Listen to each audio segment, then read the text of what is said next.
So, Walt Disney Animation Studios has given us some really great 2D animated films.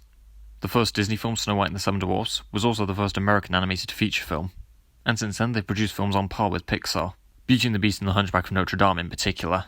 And regarding their 3D animated films, well, they've done some good computer animated films, and some that are not very good. But, hello film buff Grubbeck, you look like you've got something to say. Do you? Yes, I certainly do. Disney owns us. We're fucked. Let's rank the computer animated movies released by Walt Disney Animation Studios. Just a warning that this video may contain spoilers. And I consider bringing back a certain Disney fan. Film buff Grubbeck, I want to join this ranking. Sure, Sophie. It's good to have you back. Fantastic.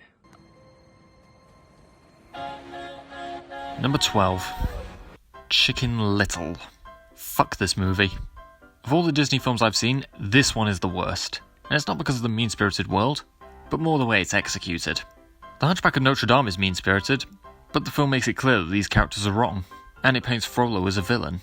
Chicken Little, on the other hand, paints these characters as normal, and Buck Cluck as a good guy. Even though Buck continually shows his disbelief in his son, and tries to distance himself from him, to the point where I don't even want to see them reconcile. But that's not the only reason to not like the film. The jokes are not funny. Every joke is either an unfunny cultural reference, a half-baked world-building joke, or making Russell Litter's wait the punchline. Oh, and there's an overlong discussion about frozen pea. And it just turned out to be frozen pea. It's frozen pea. It's frozen pea. Pea, pea, pea. Let it go, guys. I don't know which joke is the worst, but none of them got even a slight out of me. That is except for Adam West's cameo at the end, which would have been a much better movie. This and the song One Little Slip are the only things that motivated me to give this film a 2 out of 10 and not a 1 out of 10. I'm also baffled that Disney would use licensed pop songs instead of writing their own. Probably what they blew most of the $150 million budget on. Do the songs work? Not really. They just almost always feel tagged on and weird. And there's some good songs used. On top of that, the animation is ugly and boring, and has somehow aged worse than Toy Story, which came out in 1995 and had 1/5 the budget of this movie. And while the message of the film may have been to believe in yourself, it comes across more as shun, abuse and attack the unpopular and praise the popular, because that's exactly what happens the whole film. Chicken Little gets harassed and assaulted because he mistakenly claimed the sky was falling, and then is only praised as soon as he wins the baseball game. Speaking of that, the baseball plotline is completely pointless, given that after Little makes the claims of the alien invasion which no one believes, they all hassle him again, just to then repraise him when they learn it was true. The film is not funny, it's not heartfelt, it's not visually interesting, it just makes me want to buy KFC and hope they ate that mother cluck a buck. Hashtag fuck buck cluck. Hey Sophie, what were your thoughts on Chicken Little? So Chicken Little was one of my nephew's favourite films, and obviously I grew up with him. So I do remember liking it in my childhood, and I know that we watched it a lot. But I've not watched it for years, whereas I feel like most Disney films you do rewatch as you get older, like regardless of whether you have kids or not. With this one I haven't, so I do agree with your ranking. But I did like it in my childhood.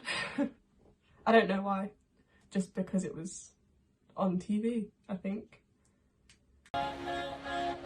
Number 11. Ralph Breaks the Internet. I loved the original Wreck-It Ralph as a kid, and it's still among my favourite Disney movies.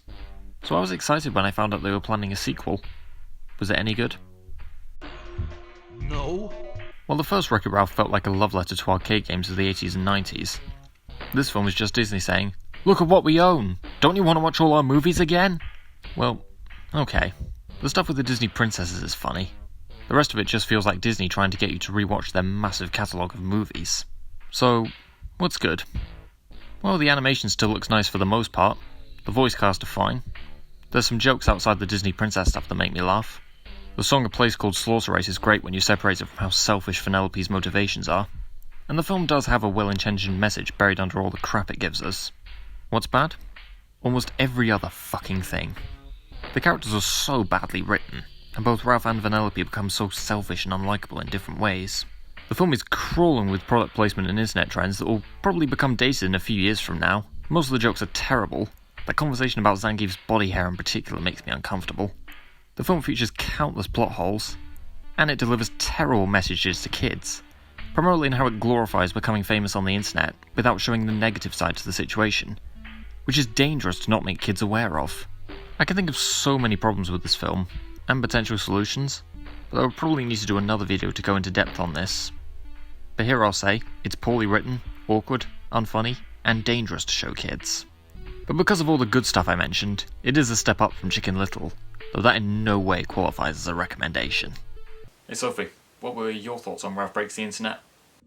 Okay, I really wanted to like the sequel to Wreck-It Ralph because I loved the first movie. I think it was such a cool concept and it was good for every age group. This one, it just things about it confused me. Like, I didn't understand how then the characters going viral would mean that they somehow had the bank details to kind of pay for the things on eBay. So I think that's what I was being too picky about it, I think. The one thing that I did like in this movie, I liked Gal Gadot's character. Ralph's character went downhill in this, but I did like the Disney princess things. Like, those scenes for me were like, they're the only thing I remember about the movie, to be honest. But luckily the original Wreck-It Ralph is really good. But I am sad that this wasn't what I was expecting, so it is a shame. It's still an okay movie, but again, I agree with your ranking on this one. Number 10. Frozen 2. Frozen 2 is honestly a frustrating film to talk about, and it's kind of sad hearing about the documentary regarding its troubled production. It's better than Ralph Breaks the Internet, and it's almost passable, but sadly, almost passable is still bad. Frozen 2 is supposed to answer the question as to how Elsa got her ice powers, but it ends up creating more questions than answers. For example, why has no one tried to destroy the dam before? Why are the spirits taking effect now instead of decades ago? Why is Elsa the only one who can open the fog? If the air disappearing is the reason for the fog wall, then how on earth is the dirt beneath them still intact? Why does Elsa freezing, quote-unquote, kill Olaf? When people die, their creations don't die with them, otherwise we'd never see the paintings of Vincent van Gogh. How is Elsa the fifth spirit exactly? Is it because of her ice powers? Because if so, ice is frozen water, and water is already a spirit. But that's not the only problem with the film. While Elsa is integral to the story, Anna, Kristoff and Olaf feel really tagged on. Anna's purpose is to support Elsa, I guess? You could say that she gets the Earth spirits to destroy the dam, but that ultimately makes Elsa's quote-unquote death pointless, considering that Elsa could have found the Earth spirits and done that herself. Kristoff is so flanderized in this film. He's reduced to a running joke where he tries to propose to Anna, but she keeps rushing to abrupt assumptions about what he says. Frankly, I just can't buy the love between these two. And he has a Bohemian Rhapsody-esque song number that doesn't tie into Frozen in any way. I suppose he does get them to the Enchanted Forest, but given that Elsa can create living things and ride horses, there's no reason she couldn't just, I don't know, create an ice horse to get her there. And then we have Olaf. Olaf isn't actually too bad in the first Frozen, and he does play a part in the story. In this film, he's simply there for comic relief. But again, take him out the story, and nothing would really change. Almost every time he's on screen, he just simply laughs or screams. And he has a generic boring song that comes out of nowhere, and just feels like a pale imitation of his summer song from the original. The only funny thing he does the whole film is when he recounts the events of the first Frozen film to the tribes. But seeing as it doesn't really move the plot, it doesn't really justify his presence as a main character. I can't lie, if they had kept Anna, Kristoff and Olaf in the background, and made the film a spin-off focusing solely on Elsa, then it could have been interesting, and they could have done so much more with her storyline. And Elsa does have the great song Into the Unknown at the beginning, and Adele Dazeem sings it really well. Plus the film introduces new characters, but does absolutely nothing with them. So yeah, Frozen 2 has great animation, some good songs, and the odd funny joke, but otherwise it's muddled, confusing, boring, and a wasted opportunity. But even though it's a bad movie, it's an okay sequel, because unlike Ralph Breaks My Fucking Will to Live, it at least acknowledges the first movie. Hey Sophie, what were your thoughts on Frozen 2? Okay, I actually love the Frozen 2 movie. I remember seeing the original a few days after my birthday when it first came out, and I feel like this one has grown up with me as someone who was so invested in seeing the first film. I've watched the first film so many times, I've seen the second film 4 times probably. I love the soundtrack, I love the characterisation. I think Olaf did have a smaller role in this movie, but his moments were good, like with the whole montage of him telling the story of the first film. I really enjoyed that. I think everyone liked that moment. But I do think that he was kind of sidelined. Same with Kristoff. Kristoff was just... I liked his song, but they did just push him to the side a bit, and I do like his character. I know they deleted a scene though that he was supposed to be part of. I can't remember it, but I know there was a storyboard, so it would have been interesting if they'd have put that in. But I still did like the movie. Again, I love the soundtrack. I've been singing the songs since I saw it, and I like that it's grown up with us. Like, I think it's darker, but I think that's good for the audiences that saw the first film. Maybe not so much for the kids that want to watch it, that weren't, I don't know, as invested in the first Frozen. But yeah, I do like that one, so I probably would have ranked this closer to the top, just with my preference. Number 9. Dinosaur. Dinosaur is actually the only film I hadn't watched before doing this video, and I don't feel the need to see it again. The opening is amazing, and I like the realistic feel to it, as well as the music. The music's so good that Doug Walker ended up using it for his Disney December videos. So the combination of photorealistic, albeit slightly dated dinosaurs and live-action backgrounds was interesting. Until they started talking. Yeah, this is the problem most people have with this movie, and although I am used to seeing talking animals in Disney movies, I kind of hoped that this would be an exception. But no, the animals talk, and the realistic illusion is taken away as a result. And the story isn't interesting enough to make up for that. It's just such a generic and boring story. I would have liked it more if they'd done the film without dialogue, but at least it's a step up from the Good Dinosaur. Hey Sophie, what were your thoughts on Dinosaur? Okay, I actually haven't seen Dinosaur. It's just not something that appealed to me. Like, I love Jurassic World, Jurassic Park, all of those films, so I do like dinosaurs. And I've seen Good Dinosaur. But this one, I don't know, it's just from the trailer, it kind of seemed like an experience more than something to keep you entertained. Like, it feels like it'd be kind of cool in a virtual reality sense, but again, I haven't seen it, so I can't comment on anything other than what I have seen and heard, which is the trailer when it first came out. So this is off the top of my head, but I will watch it. But again, I think I'm a fan of things with dialogue, with characters that you kind of empathise with, which is harder to do with no dialogue, I think. But that's my opinion. So yeah, I can't say anything to argue with your ranking on this, so I agree. Number 8. Tangled. While Tangled is far from a bad film, it's one of Disney's most overrated movies. The animation looks great, the song Icy Delight is fantastic, and some of the comedy is genuinely funny, particularly with Maximus, and that's about it. The story is fine, the journey is fine, most of it is just fine, but this film reminded me a lot of the Hunchback of Notre Dame, particularly the villain, and while she is evil, she's nowhere near as awesome a villain as Frollo, and while I wouldn't call it a copy of Hunchback, most of the movie just isn't nearly as good as that one. The songs are pretty forgettable except for I See the Light, and everything after the I See the Light song sequence just feels so lazy and cliched. They throw in a misunderstanding, Gothel is defeated, and Eugene dies, for about a minute before Rapunzel uses her magic to bring him back. Wait, how the hell did she do that? Eugene literally cut her hair, which destroyed the magic. How the hell would she have any magic left to bring him back? It's clear Disney doesn't have the bravery to kill off major characters. Well, except for Mufasa. It's a decent film overall, but that was always my thoughts on it, even as a kid, and it's probably one of the most overrated Disney films I've ever seen. Hey Sophie, what were your thoughts on Tangled? So I actually love Tangled.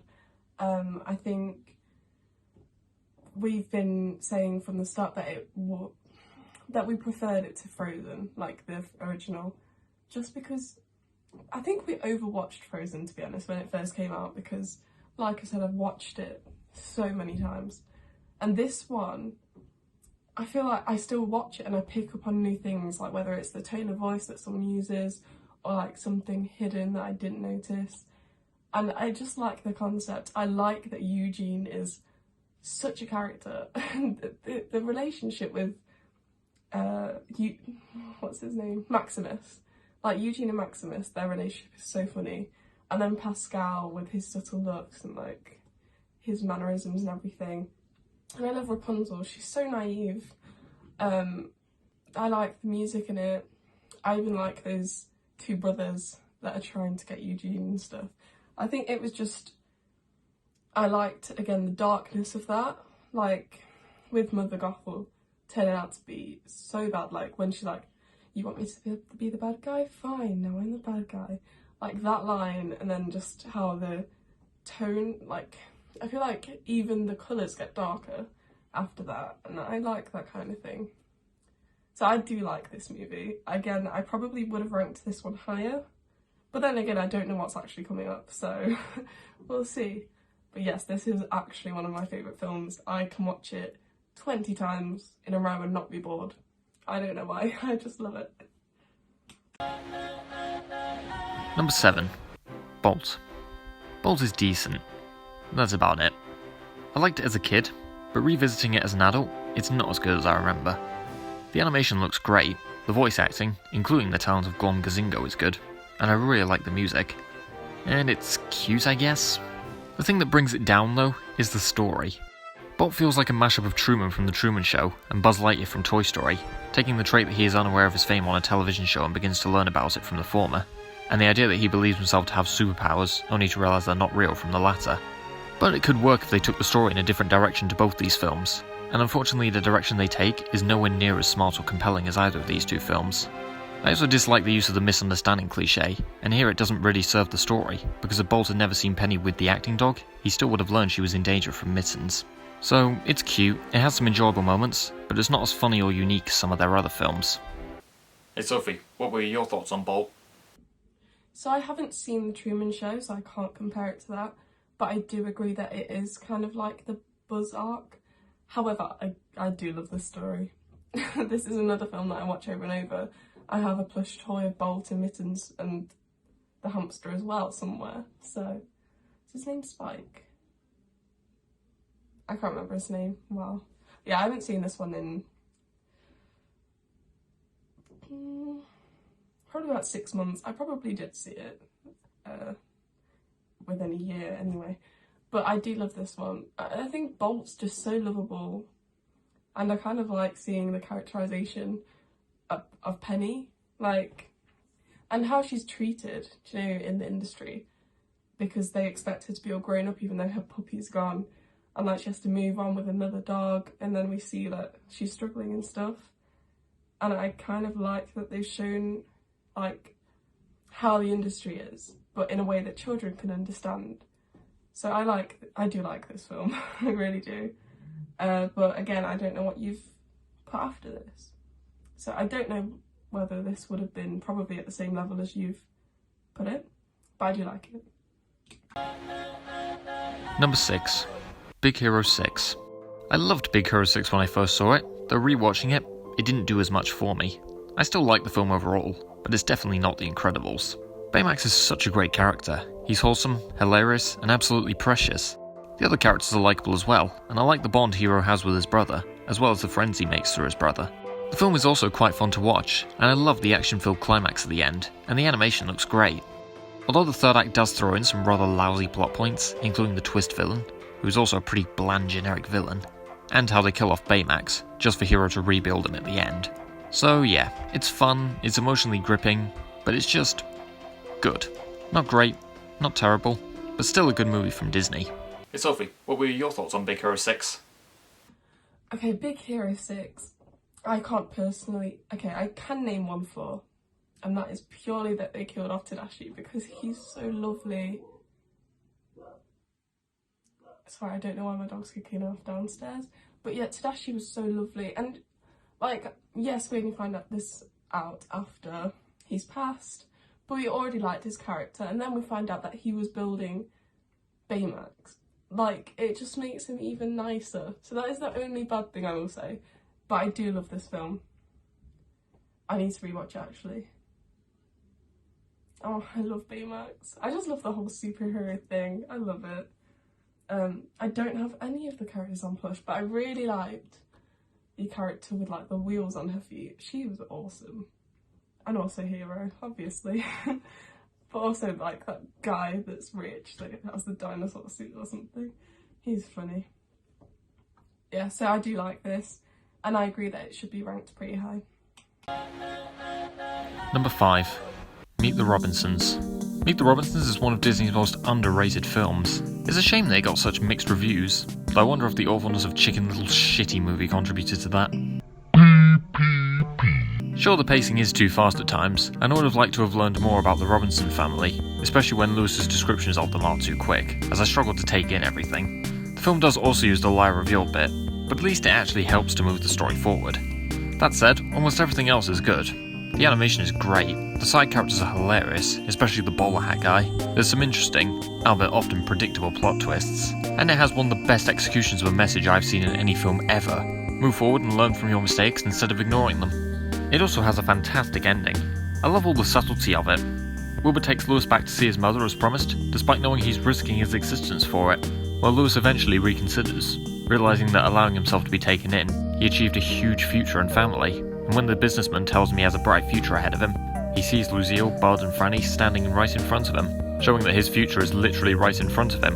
This is the definition of keep moving forward. If I was to rank all the Disney and Pixar CGI films together, I'd put Meet the Robinsons over a lot of Pixar movies, probably even Finding Nemo.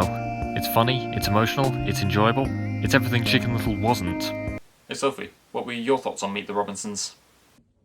Okay, so I haven't watched Meet the Robinsons for years, and by years I mean primary school, just because it's not really, I don't see it anywhere to watch it. Like, I haven't seen it pop up on streaming services or anything, and it's not one that I think, oh, let me go watch this. But I do remember really liking it at the time, so I'm gonna rewatch it. I don't remember a lot of the plot. I just know that I enjoyed it and probably still would today. So that would be interesting to go back to. But from what I do remember, I agree that this should be ranked pretty high, and it is underrated because I don't hear anyone speaking about it and I can't find it to watch it. Number 4. Frozen. For a long time, no one could escape from the hype behind Frozen. However, I can see why there was hype behind it, and I do think it's a very good movie. The songs are mostly good in my opinion. Let It Go, For the First Time in Forever, and Love is an Open Door are fantastic. Olaf's summer song is quite funny, and reminds me a little bit of the Everything is Honey song sequence from Winnie the Pooh. Then there's Fixer Upper, which is really forgettable and feels tagged on, and I'm gonna be honest, I despise Do You Want to Build a Snowman. Although it moves the story forward, it just annoys me. I do like most of the characters in Frozen, and the motivations work well, although some people express their dislike of Hans as a twist villain, and I am bored of Disney doing twist villains continually. I think Hans being a twist villain works to teach kids, and perhaps also adults, the lesson about the dangers that can come with throwing yourself to literally anyone. And the message about how love comes in many different forms, including the sisterly love between Anna and Elsa, and the romantic love between Anna and Kristoff. I don't even mind Olaf that much in this film. Although the joke about him falling apart repeatedly gets old, he has some good laughs, and even some rather wholesome lines. Overall, Frozen is fun, emotional, and visually stunning. Hey Sophie, what were your thoughts on Frozen? Okay, so I loved Frozen. I still do. I am more likely to watch the second film though, just because I have watched this so many times. But it was different to like everything we'd seen before when it first came out.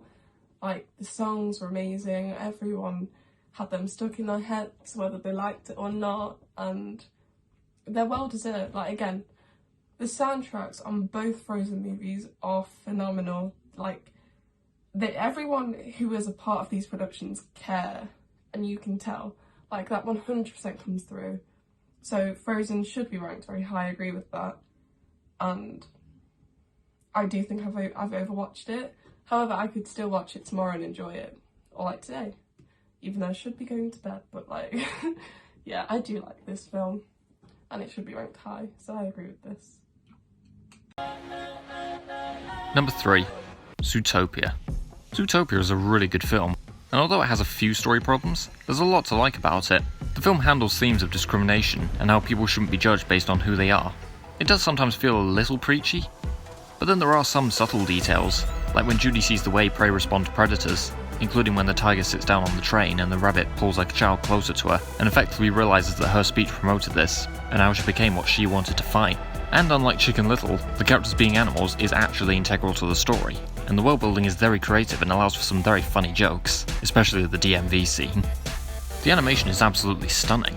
Like, flippin' heck, this is one of the most gorgeous animated films I've ever seen. The attention to detail in every animal design, and the way they react to people and things is outstanding. There are a few things that stop it being a masterpiece though. The use of the twist villain is not really that subversive, the nudist colony scene made me uncomfortable. The argument between Judy and Nick has a rather predictable outcome, even if it does give Judy character development. But overall, Zootopia is a funny, stunning, emotional, and thought-provoking movie. And I do love Shakira's Try Everything song as well. Hey Sophie, what were your thoughts on Zootopia? Okay, I don't know why, but Zootopia is one of my favourite films. I will watch it over and over. I love Judy Hopps, I love Nicholas Wilde, and I love their relationship. And even though they're completely opposite species, I do ship them, which is weird, but it's the chemistry, even though they're cartoons. They have such good chemistry. If this was like a live action movie with people in their places, I would ship it 100%, so I'm just gonna let myself ship it, even though he's a fox and she's a rabbit, because it's Disney, anything can happen. But yeah, I do love this, and I agree that it should be ranked highly. I could watch it over and over. I feel like it appeals to every age group, like the humour and everything. I might have to go rewatch this actually. I love this film. Even Gazelle. She's kind of a random character, but is it Giselle? Hi, I'm Gazelle. I don't know. But anyway, she's funny. And of course, Clawhauser. I love Clawhauser. Like, even when he's going on about how he's not the stereotype of a cop or something, and then he literally has a donut in his neck. I'm like, oh, it's so stupid but so wonderful, and I love it. Number 2. Moana. My god, this film looks stunning. But is it as entertaining as it is stunning? Yeah, I was always fully invested in the story of Moana. Besides the argument between Moana and Maui near the end, the script is really intriguing. Although I did say before how much I hated the chicken, on a second viewing, while he's still not that funny, he's at least tolerable, and he does at least help Moana somewhat in the climax. The rest of the characters are also very interesting and likeable. Moana does remind me a little bit of Ariel from The Little Mermaid, but she also stands out as her own character, and auli'i Carvalho's vocal performance and singing are really spot on. I also found Maui a great character, and I love the joke in which he uses his hook to transform into different species, especially the way he uses it in the climax. And who can forget Tamatoa? Seeing as he likes shiny things, someone should probably show him this movie. The music is also fantastic, and I'd honestly call it a step up from both Frozen and Tangled. I liked every single song, and while my favourite is How Far I'll Go, Shiny also stands out in its own way. Overall, Moana is visually stunning, a ton of fun to watch, and very emotionally gripping, and probably one of my favourite Disney films in general. Hey Sophie, what were your thoughts on Moana? Okay, so Moana is very different to everything that we've seen, especially like Disney and cartoons and everything. Like, I'd compare it to how the culture was dealt with in Black Panther, with how obviously they'd researched African tribes and celebrations to do like the dancing and everything. Like, I feel like they were very respectful in that respect to Moana, although there were conspiracies about how Maui was fat, which is a stereotype for Hawaiians and everything. I'm like, no, he's not fat, he's big, like not as in fat though, he's like just a large man, and I think that it's muscle.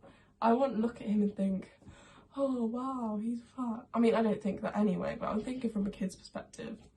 I just wouldn't assume that. I just think he's a large human being, which, you know, you kind of think a god would be big, so I don't agree with that. However, if these are coming from people who actually are part of that culture, I can't disagree with them. But I will say from my perspective and from a lot of other people's perspectives, we don't think that he's fat. So it's not conforming to a stereotype. Again, the music in this is really powerful, especially the first time. I feel like I've watched it to the point where it's not as effective. However, I do really like it, and again, I have sung this and I know the songs. And one of my favourites is You're Welcome, because it's just super catchy. I love Dwayne Johnson as an actor and a person. I think the casting was great in this. So I do love this film, and I agree that it should be ranked high. And the number one Disney computer animated movie is Wreck-It Ralph. Wreck-It Ralph was one of my favourite movies as a kid, and revisiting it as an adult, I still love it. It's still as fun as it was when I was a kid, but I've also discovered new things about it.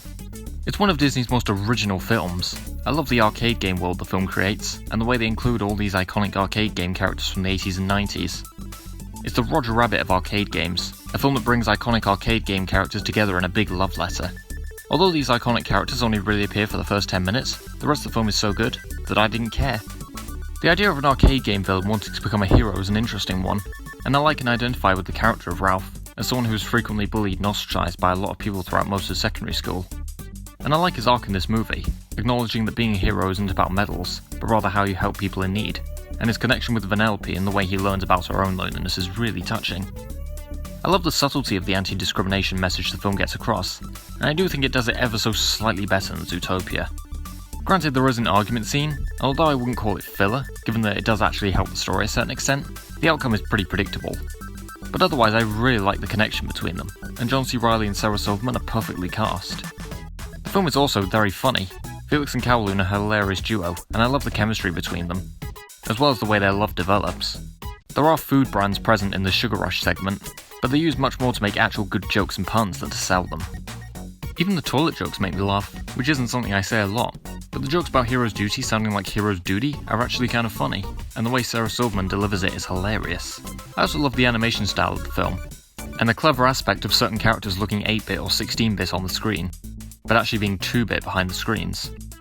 The vibrant colours of the Nicelander apartment contrasting with the darker colours of Ralph's dump, along with the vibrance of the upbeat game of Sugar Rush contrasting with the darker colours of the dark violent game of Hero's Duty.